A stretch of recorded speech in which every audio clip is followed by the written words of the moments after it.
Bienvenue à tous à notre séminaire Oser vivre, croire et agir. Nous espérons que vous avez passé un excellent moment à l'écoute des morceaux instrumentaux que vous avez pu entendre. Ce que l'on peut voir aujourd'hui n'est pas forcément ce qui est vraiment. Ici, nous mettrons en évidence l'importance d'apprendre à regarder autrement et comment faire pour voir ce que l'on ne nous montre pas, pour vivre heureux, pour vivre en paix.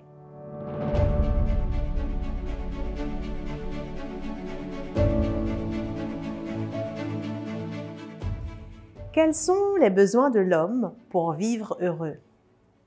Comment l'homme peut-il vivre en paix? Je posais la question à Michael, mon mari, pour connaître sa vision. Et selon lui, l'homme recherche les mêmes besoins: s'alimenter, aimer et être aimé.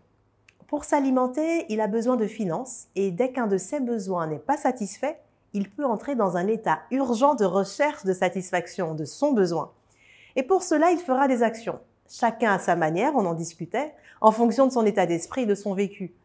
Certains feront des heures supplémentaires, demanderont une augmentation, d'autres créeront des business, d'autres encore voleront, tricheront, et certains resteront dans l'attente d'un miracle sans se bouger. En s'arrêtant sur ce constat, on peut dire que les besoins de l'homme sont primaires et qu'il n'en demande pas tant que ça finalement. Mais est-ce suffisant? Vit-il en paix pour autant? Alors que ses besoins primaires semblent satisfaits, pourquoi se sent-il tout de même encore frustré, voire tourmenté par ce qu'il n'a pas encore? Se sent-il gêné, toujours pas rempli et parfois aussi mal dans son être? À la recherche du bonheur sans fin, à la recherche d'une satisfaction finalement qui n'est ni alimentaire, ni matérielle, ni sentimentale. De quoi avez-vous besoin pour affronter vos journées? Sans quoi seriez-vous incapable de vivre? Qu'est-ce que l'on ne nous dit pas pour vivre heureux? Et si la négligence de la connexion avec la source infinie était une des raisons principales, voire la raison principale, au manque de paix intérieure, de contentement, de joie continuelle? En plus des éléments que je viens de citer, la crise que nous vivons aujourd'hui met encore plus en évidence les soucis, l'anxiété, la peur, l'absence d'espérance qui affectent la population mondiale aujourd'hui. L'OMS, l'Organisation mondiale de la santé, prévoyait déjà qu'en plus de la maladie cardiaque, la dépression serait en 2020 la maladie la plus lourde dans le monde. Plus de 12 milliards de dollars dépensés en antidépresseurs dans le monde. Et s'ils ne sont pas dépensés en antidépresseurs, alors une proportion l'est, mais en alcool. L'avenir sur ce constat n'est pas positif. Détourner nos yeux de notre situation actuelle pour mettre notre focus vers ce qu'elle pourrait devenir devient plus qu'urgent. Les grandes vérités relatives à la providence divine et à la vie future sont souvent ignorées. D'ailleurs, comme la connaissance de la volonté de la source infinie et de notre mission individuelle, avec nos dons, dans nos domaines de compétences ou pas, le moment est venu de maintenir une connexion avec la source infinie, un mindset pour oser vivre, croire et agir en continu, un mindset et sa présence pour vivre heureux. C'est ce qu'ont compris les leaders qui ont marqué positivement notre histoire. Et l'un des leaders que j'affectionne le plus, c'est Jésus. D'ailleurs, dans son livre « L'espérance au milieu du chaos », Mark Finlay rappelle les 3 secrets de Jésus pour une paix durable. Et ici, je n'en citerai qu'un des 3 et je vous invite à découvrir les autres dans votre prochaine lecture. Voilà le secret. Que votre cœur ne se trouble pas. Cessez de vous inquiéter. Il n'y a aucune raison d'être anxieux. Il y a autre chose que ce monde. Je vais vous préparer une place. Je reviens vous chercher. Non, mais y croyez-vous? Cessez de vous inquiéter. Il y a autre chose que ce monde. C'est le fil conducteur de ce qui suivra. Imaginez qu'un des leaders que vous appréciez vous fasse cette promesse. Notre livre Business en couple a été remis en main propre au roi et à la reine de Belgique. Nous avions eu beaucoup d'émotions et surtout beaucoup de reconnaissance qu'il ait pu y être introduit. D'ailleurs, il a été introduit par une femme chef d'entreprise aussi, qui a elle aussi cette espérance. Je suis toujours émerveillée lorsque dans mes sphères business, je rencontre des personnes à succès. Et qu'en discutant avec elle, j'apprends qu'on partage les mêmes fondamentaux d'action. Être connecté à la source infinie, réaliser sa mission et garder en tête qu'il y a autre chose que ce monde. Dans cette situation chaotique de crise sanitaire, avec toutes ces incertitudes, si le roi et la reine vous disent « je vous prépare une place », y croirez-vous? Et comment vous prépariez-vous? Bref, ce n'est pas tant que je souhaite vraiment y aller, mais c'est pour vous dire à combien plus forte raison cette promesse de Jésus m'excite. Quelle perspective! Et puis, ce n'est plus une promesse, c'est un fait. Cessez de vous inquiéter, il n'y a aucune raison d'être anxieux. Il y a autre chose que ce monde. Je vais vous préparer une place. Comment cette invitation résonne en vous? Cela vous fait ni chaud ni froid? Vous êtes enthousiaste? Super enthousiaste? L'assurance de cet avenir meilleur stimule la connexion quotidienne, réchauffe nos cœurs engourdis, redonne un rythme à nos journées et une meilleure cadence à nos nuits. Non? Cette espérance augmente notre motivation pour affronter nos challenges personnels et professionnels du quotidien en allant, par la foi, de dépassement personnel en dépassement personnel. Pendant que je préparais ce texte, bien que j'ai grandi avec cette espérance, perdre de vue son chemin peut arriver en une fraction de seconde. Le fait de relire cela, à nouveau, m'a encore connectée, supra-excitée. Si vous avez une Bible, lisez Jean 14, versets 1 à 3. Si vous n'en avez pas, procurez-vous-en une. Ce ne sera pas une dépense inutile. Il dit qu'il y a plusieurs demeures dans la maison de son Père. Adieu les contrats de location par dépit, les taux immobiliers excessifs et même les montages immobiliers de type SCI. Non, blague à part. Bref, oui, j'y vais. Oui, je suis curieuse. Oui, j'y crois. Qu'est-ce que cela me coûte? Et surtout, qu'est-ce que ça m'apporte? J'aime bien lire la Bible et étudier les thèmes qui me permettent d'aller plus loin dans mon développement personnel. La femme, les plans, la vision, la constance, la discipline, l'argent, les relations. Bref, et toujours en lien avec sa demeure, quand on lit le dernier livre de la Bible, l'Apocalypse, il y a une rapide description de sa demeure qui est faite et ne ressemble en rien à ce qu'on connaît, en tout cas à ma connaissance, sur cette terre. D'ailleurs, moi qui aime voyager, quand j'ai dû quitter Paris pour aller à Bruxelles, c'était une décision familiale réfléchie, mais ce n'était pas la destination dont je rêvais à ce moment-là. À l'époque, j'étais bercée United States, Amérique, New York. J'avais été à plusieurs reprises à New York et je comptais m'y installer. Mais cela ne pouvait se faire à ce moment-là. Donc j'ai priorisé l'équilibre familial qui finalement m'a apporté bien plus que cela.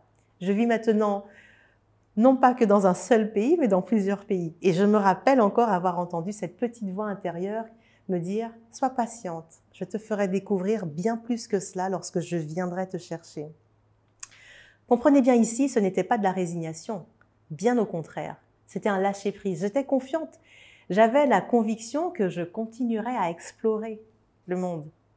Pour revenir à Jésus, comme je l'explique dans mes conférences sur le leadership, dans l'analyse des leaders sur cette terre, hommes ou femmes, beaucoup ont retenu mon attention. Mais celui qui se distingue, perché, connecté, illuminé pour certains, c'est Jésus. Il a dit, parlé, pensé, agi comme peu ou personne n'avait agi à son époque, et jusqu'à maintenant. Il avait compris cette dimension invisible à laquelle on est tous invités. Notez que lorsqu'il a fait cette promesse à ses disciples, ou on dira aujourd'hui son équipe, on peut dire qu'il n'avait pas des jours heureux à ce moment-là, qu'il l'attendait, ou qu'il avait vécu. Il savait bien ce qui l'attendait, son passage à la croix. Et dans le récit de son histoire, on apprend même, tellement c'était psychologiquement intense, qu'il a transpiré des grumeaux de sang. Mais ce fait, savoir que la maison de son père l'attendait, lui a renvoyé une force surnaturelle pour faire ce qu'il savait qu'il devait faire et ne rien lâcher. On ne lâche rien. Et vous, quelle est votre mission, votre impact? Sur quoi n'allez-vous rien lâcher, sachant qu'il vous prépare une place? Concrètement, c'est votre capacité à croire qui change votre destinée. Nous devons apprendre à regarder autrement. Ce que l'on peut voir aujourd'hui n'est pas forcément ce qui est vraiment. Voir ce que l'on ne nous montre pas pour oser vivre heureux, en paix. Quand nous entrons en présence de la source infinie, nous entrons dans une atmosphère de paix. Notre cerveau hyperactif trouve le repos. Nos émotions en plein manège qui veulent attaquer notre santé s'apaisent aussi. Cessez de vous inquiéter. Il n'y a aucune raison d'être anxieux. Il y a autre chose que ce monde. Je vais vous préparer une place. Il y a plusieurs demeures dans la maison de mon Père. Apprendre à regarder autrement. Et regardez quoi? Et si nous faisions une autre lecture du monde avec une autre perception? Cela ne se fait pas uniquement intellectuellement, c'est une invitation à vous exercer, à rester continuellement connecté à la source infinie pour comprendre, puis voir autrement une personne, un objet, une situation, percevoir ce monde autrement. L'amour de la source infinie pour vous, à force d'être connecté, vous transforme. Sa présence dans votre quotidien vous remplit, sa paix vous habite. Sa paix dans vos expériences au quotidien vous transporte si loin que vous passez sur une autre fréquence, la fréquence invisible mais bien réelle. Et touché par cette puissance divine plus haute que vous, alors vous comprenez l'urgence de vivre autrement. Les choses vraiment essentielles occupent votre esprit, la foi, l'espérance et l'amour. Vous voyez à partir de l'amour, humblement et avec reconnaissance. Devenant alors un servant leader, un humain en service et au service, qui vit alors heureux. Dans cette crise que nous traversons, cette paix qu'elle placera en nous et qui surpasse toute pensée, vous gardera votre cœur, vos émotions, votre intelligence. Ce n'est pas une théorie, c'est un retour d'expérience personnelle, mais aussi de milliers de personnes déjà. Vous l'avez certainement aussi vécu, ne serait-ce qu'une fois. Ce que vous avez vécu, ce que vous aurez appris, reçu, compris, mettez-le en pratique au quotidien. Et vous direz, comme les paroles de ce morceau de Hillsong, « Ma confiance est sans frontières, sans limite. Conduis-moi, je suis prêt, je suis prête, moi aussi, à marcher sur les eaux. Je suis prêt, je suis prête à aller où tu m'appelleras ou rester, où tu décideras. Là où tu m'invites à rappeler ce que l'on ne nous dit pas pour vivre heureux, pour vivre en paix. Emmène-moi d'intensité en intensité dans les expériences où mes pieds n'auraient jamais été. Je sais que ma foi sera rendue plus forte dans cette relation. » Voilà, c'est une expérience strictement personnelle en lien avec votre mission individuelle. Demandez à la source infinie d'ouvrir les yeux de votre cœur. Cela, de prime abord, pourrait sembler mystique, mais comprenons que tout ce qui existe l'est uniquement pour être à la disposition de l'homme, pour qu'il vive heureux et connecté. Et c'est ainsi que les héros dont on parle dans ce livre vendu à des millions d'exemplaires, des milliers d'exemplaires, qu'est la Bible, ont démontré une ferme assurance des choses qu'ils espéraient au-delà des circonstances. Ils ont alors vécu heureux et sont partis heureux. C'est par la foi que certains, on apprend, certains vainquirent des royaumes, exercèrent la justice, d'autres obtinrent des promesses, fermèrent la gueule des lions, éteignirent la puissance du feu, échappèrent aux tranchants de l'épée, guérirent de leurs maladies, furent vaillants à la guerre, mirent en fuite des armées étrangères. C'est par la foi qu'on apprend aussi que nous pouvons aujourd'hui atteindre les sommets, que chacun, au travers de nos champs d'action, de nos domaines de compétences, pouvons atteindre, comme Noé, comme Enoch, comme Abraham, Sarah, qui d'autre, Anne, Moïse, Joseph, David. Comprenons que la foi apaise et chasse les émotions négatives, multiplie nos possessions, change, transforme, anime et puis rend heureux. Finalement, être heureux, c'est savoir vivre dans la simplicité comme dans l'abondance matérielle, parce qu'en regardant autrement, cela n'a aucune espèce d'influence sur ce qui est essentiel pour être. Et surtout, ce n'est que temporaire, parce que, non loin d'être résigné, nous savons où nous allons. Ne plus avoir ce sentiment de manque, puisqu'étant connecté et dans l'action, vous ressentirez ce que vous n'auriez jamais imaginé ressentir. Et vous ferez ce que vous n'aurez jamais pensé un jour faire, comme ça. Vous ferez spontanément de la place pour ce qui compte vraiment. Vous prendrez le temps pour ce que vous savez que vous seul pouvez et devez faire. Vous ne subirez plus mais choisirez vos priorités. Et la numéro 1, celle de développer profondément votre relation avec la source infinie. Je vous assure que vous ferez de la place sous son influence pour ce qui est essentiel. Enfin, en conclusion, cessez de vous inquiéter. Il n'y a aucune raison d'être anxieux. Il y a autre chose que ce monde. Je vais vous préparer une place. Je reviens vous chercher. C'est l'absence de cette foi qui engendre la perplexité, l'angoisse, les soupçons. Notre puissance spirituelle dépend en effet de notre foi, de ta foi, de votre foi. La source infinie vous transporte dans ce nouveau monde par la foi, pour vivre dans la même atmosphère tout en étant sur terre, encore et surtout maintenant. Ce n'est pas terminé jusqu'à ce que Dieu le dise. Ne vous laissez pas aller sans foi et vision. Ne grossissez pas vos difficultés. Souvenez-vous de l'amour et de la puissance que Dieu a déjà vécu, que vous avez déjà vécu avec Dieu dans le passé. Si vous pensez qu'il n'y a plus d'espoir, ou si votre foi a diminué, si vous avez mis de côté, voire abandonné vos rêves, et que les choses vous semblent sombres, dites-vous que ce n'est que le commencement. Parce que connectés avec lui, toutes choses deviennent nouvelles. Cessez de vous inquiéter. Il n'y a aucune raison d'être anxieux. Il y a autre chose que ce monde. Il nous prépare une place. Il revient nous chercher. Bonne réflexion et à bientôt.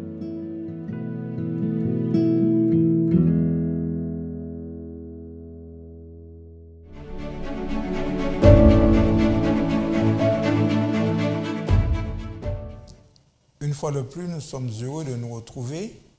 Depuis, ça fait exactement notre 3e soirée ensemble. Nous sommes bien contents de nous retrouver chaque soir avec vous. Et j'espère et je crois que ce que vous avez entendu, ce que vous avez apprécié durant ce moment de réflexion avec la conférencière, et elle vous a parlé de ce qu'on ne nous dit pas pour être heureux. Il y a des choses qu'on nous cache, il y a des choses qui nous sont cachées. Mais nous avons choisi depuis le début de vous dire ce que vous devez faire, ce que vous devez mettre en place. On ne vous l'impose pas, mais ce que vous devez mettre en place pour que vous soyez heureux, pour que vous soyez épanoui. Eh bien oui, tout ce que vous allez faire dans ce monde incertain, la foi doit être un élément, ça doit être un élément primordial pour vous. La foi peut amener chez vous de la joie, la foi peut amener de la confiance, la foi amène la confiance en soi. Il y a beaucoup de gens qui refusent d'avancer dans leur vie parce qu'ils n'ont pas confiance en eux. Et même parfois, certaines personnes, quand on leur dit « il faut avoir confiance en toi », ils disent « non, c'est en Dieu que nous devons avoir confiance ». Eh bien, moi, je vous dirai une chose ce soir, que c'est vrai que Dieu reste la source de toute confiance fiable. Mais lorsque vous allez apprendre à avoir confiance en Dieu, Dieu vous apprendra à avoir confiance en vous. Donc cela voudrait dire qu'on doit avoir confiance en soi parce qu'on a appris à faire Dieu confiance. Et ça, c'est extraordinaire. Et c'est ce que je voudrais que nous puissions comprendre. La foi nous a dit amène la confiance en soi. La Bible est riche en bénédictions, en déclarations du moins, concernant cela. Nous allons voir une déclaration. Et permettez-moi juste de pouvoir le partager avec vous. Il est dit que quel est le prix que tu te donnes à tes yeux? Quel est le prix à tes propres yeux? C'est-à-dire, qu'est-ce que tu te donnes à tes propres yeux? Quand on te regarde, eh bien oui, la Bible dit dans Ésaïe au chapitre 43, le verset 4, Dieu déclare, tu as du prix à mes yeux. Il dit, si dans la vie, comme Dieu nous dit que tu as du prix à mes yeux, et moi je vous dis, si dans la vie, tu as entendu qu'une personne puisse te dire « je t'aime » sans attendre quelque chose en retour, eh bien ce soir Dieu te déclare dans Jérémie 31, verset 3, « je t'aime d'un amour éternel ». Dieu nous dit d'un côté, dans le livre d'Ésaïe, au chapitre 43, verset 4, « tu as du prix à mes yeux ». Je ne sais pas si un homme peut déclarer à sa femme « tu as du prix à mes yeux » dans le couple. Je ne sais pas si vous, en tant que femme, qui m'écoutez ce soir, aujourd'hui, quelle que soit l'heure que vous êtes connectés, je ne sais pas si vous avez déjà dit à votre mari, chérie, tu as du prix à mes yeux. Je ne sais pas si en tant que parent, vous avez dit à vos enfants que vous avez du prix à mes yeux. Eh bien, moi, je crois que si, en tant qu'humain, on a du mal à le dire, il y a des gens qui vous disent que j'ai du mal à dire à l'autre, je t'aime, j'ai du mal à dire à l'autre que tu as du prix à mes yeux. Il y a beaucoup de gens qui n'arrivent pas à le dire. Mais le Dieu que nous servons, il vous dit, si personne ne nous a dit cela, il vous dit dans Jérémie 31, verset 3, nous le répétons parce que ça doit bien être clair avec vous. Je t'aime d'un amour éternel. Et puis il vous rappelle aussi, et je l'ai déjà dit, tout au début nous l'avons dit, mais je voudrais le répéter encore avec vous. Dans Ésaïe au chapitre 43, le verset 4, il dit, tu as du prix à mes yeux. Oui, Dieu veut que nous puissions être confiants, que nous ayons de la confiance, que nous ayons une certaine confiance en nous. Oui, cela est possible. Autant de paroles pour nous, de pousser à avoir confiance en nous, c'est ce que Dieu nous propose. Dieu nous propose des paroles d'encouragement, des paroles pour que nous puissions nous développer. Mais vous allez me dire, oui, mais comment on peut vivre? Eh bien, moi, je vous dis une chose. Il faut apprendre à dépendre de Dieu, une lâcher prise volontaire. Mais cela doit se faire avec beaucoup d'humilité. Parce que dans le livre de Philippiens, au chapitre 4 et verset 13, Paul déclare ce qui suit. Je puis tout par celui qui me fortifie. Oui, Dieu peut vous fortifier. Dieu peut vous faire des choses extraordinaires. Dieu est capable de pouvoir vous rendre heureux. Est-ce que vous êtes prêt à l'accepter? Est-ce que vous êtes prêt à accepter ce Dieu qui est capable de faire des choses extraordinaires dans votre vie? Vous savez, parfois, des moments où on a peur. On a peur de faire les choses. On a peur parce que ce que l'on ne dit pas pour être heureux, oui, c'est ce que nous avons vu ce soir.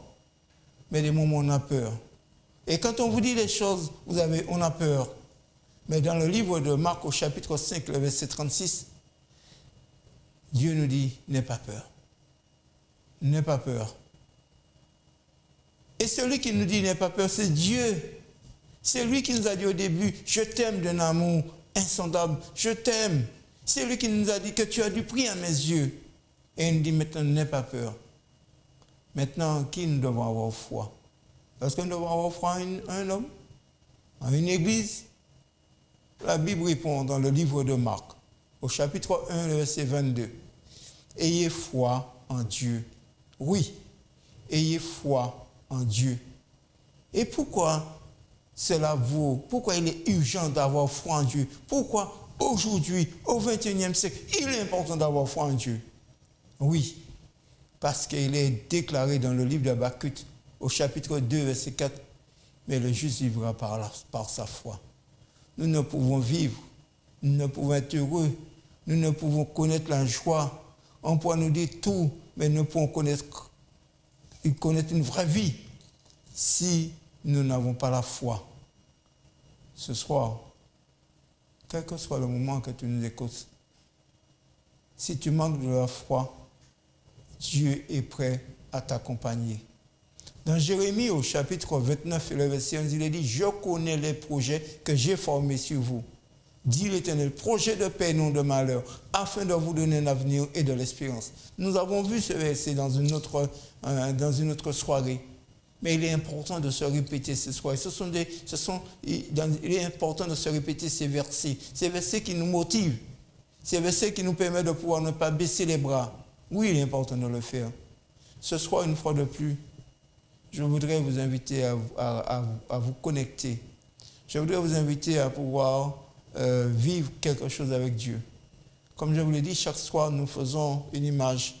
Nous représentons une image. Nous faisons un petit moment où vous allez voir, où vous découvrez des choses, vous découvrez quelque chose qui va vous marquer. Mais ce soir, je voudrais vous inviter à savoir que pour tout projet, vous avez besoin de la lumière. Vous avez besoin de pouvoir être éclairé. Vous avez besoin de pouvoir être éclairé sur ce que vous voulez faire. Pour toute chose, pour être heureux, vous avez besoin de la lumière. Vous avez besoin de pouvoir savoir comment faire. Et vous avez besoin de la foi. La foi qui est le symbole de la lumière. Vous savez, pour pouvoir trouver des versets dans la Bible qui vont vous parler de cette corrélation entre la foi et la lumière. Mais ce soir, vous ne pouvez pas avoir la foi si vous n'êtes pas connecté avec Dieu, si vous n'êtes pas en communication avec Dieu. Nous avons vu aussi dans l'une des réunions que nous avons eues durant ce séminaire que celui qui demande avec foi, Dieu lui donne. Nous avons vu que nous devons demander au nom de Jésus. Mais ce soir, vous devez connecter avec Dieu. La lumière que vous allez voir maintenant, c'est simplement pour vous dire que lorsqu'on ne vous dit pas des choses pour que vous soyez heureux, mais la foi peut apporter la lumière dans votre vie. La foi, c'est quelque chose d'extraordinaire. Je vous invite ce soir, une fois de plus, à ne pas baisser les bras. Je vous invite une fois de plus ce soir à vous tourner vers ce Dieu, celui qui est capable de pouvoir éclairer.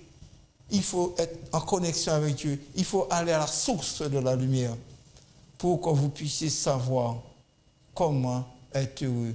Puisque le thème de ce soir, c'est qu'on ne nous dit pas pour que nous soyons heureux. C'est vrai qu'il y a des choses qu'on pourrait nous cacher. Mais je voudrais vous dire ce soir que celui qui est Dieu ne vous cache rien pour être heureux. Et il vous accorde une fois de plus la foi, un élément motivant pour que vous puissiez vous épanouir. Nous allons prier parce que nous croyons que Dieu est capable de faire des choses. Celui qui vous parle là a déjà vécu beaucoup d'expériences.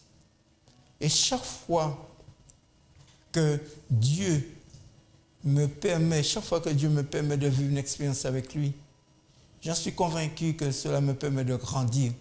J'en suis convaincu que cela me permet de pouvoir apprendre à me connaître et apprendre à aimer l'autre, apprendre à accepter l'autre comme il est. Et ce soir, je voudrais prier avec vous une fois de plus. Nous allons prier pour demander à Dieu de nous aider à avancer, à ne pas baisser les bras. Et nous allons prier pour demander à Dieu aussi que nous soyons heureux. Parce qu'il y a des choses, c'est un besoin pour l'homme d'être heureux. Prions ensemble encore ce soir. Notre Père qui est aux cieux, nous te remercions, Papa, pour le fait que tu nous as permis de pouvoir entendre ta parole une fois de plus. Tu nous as permis de pouvoir savoir que tu es celui qui est capable de nous aimer, celui qui est capable de nous transformer. Et c'est pourquoi ce soir, il y a peut-être des choses qu'on nous a cachées pour que nous soyons heureux, mais tu nous permets de découvrir que tu ne nous caches rien. Tu as un plan pour nous, tu sais que tu veux que nous puissions vraiment accepter que nous avons de la valeur à tes yeux, et tu veux que nous puissions accepter que tu nous aimes d'un amour insondable. Eh bien, Papa, aide-nous à accepter tout cela pour que nous soyons beaucoup plus heureux, beaucoup plus épanouis, Seigneur. Oh, notre Dieu, notre Père, fais-nous du bien ce soir. Permets-nous de pouvoir avancer avec toi. Permets-nous de garder l'espoir qu'un jour, tout prendra fin, mais que nous serons avec toi dans les âges sans fin de l'éternité. Nous t'en prions pour tout, au nom de Jésus-Christ. Amen. Eh bien, ce soir, nous vous remercions de nous d'avoir partagé ce moment avec nous. Nous croyons que vous avez bénéficié de choses positives pour votre vie. Et c'est pourquoi nous vous invitons à partager. Il y a un numéro que vous voyez qui défile en bas. Vous avez vu aussi qu'il y a l'adresse email aussi qui défile. Vous avez la possibilité de pouvoir soit nous appeler, soit laisser un SMS, soit laisser un petit message sur notre boîte mail pour que nous puissions aussi vous contacter. Si vous appréciez ce moment, vous pouvez nous faire un petit clin d'œil. Nous apprécions les clins d'œil. Il n'y a aucun problème. Si vous appréciez ce moment, vous pouvez le partager avec vos amis. Ne laissez pas un collègue de travail qui ne soit pas au courant que Dieu a un plan pour lui. Ne laissez pas un collègue de travail qui ne soit pas au courant que Dieu l'aime d'un amour insondable. Oui, partagez. C'est le moment de partager ce qui est agréable. Et c'est le moment de partager ces émissions. Nous vous souhaitons une bonne soirée. Et nous vous disons à demain soir pour une nouvelle période, quelque chose de différent encore, que nous croyons qu'il vous fera beaucoup de bien. Merci.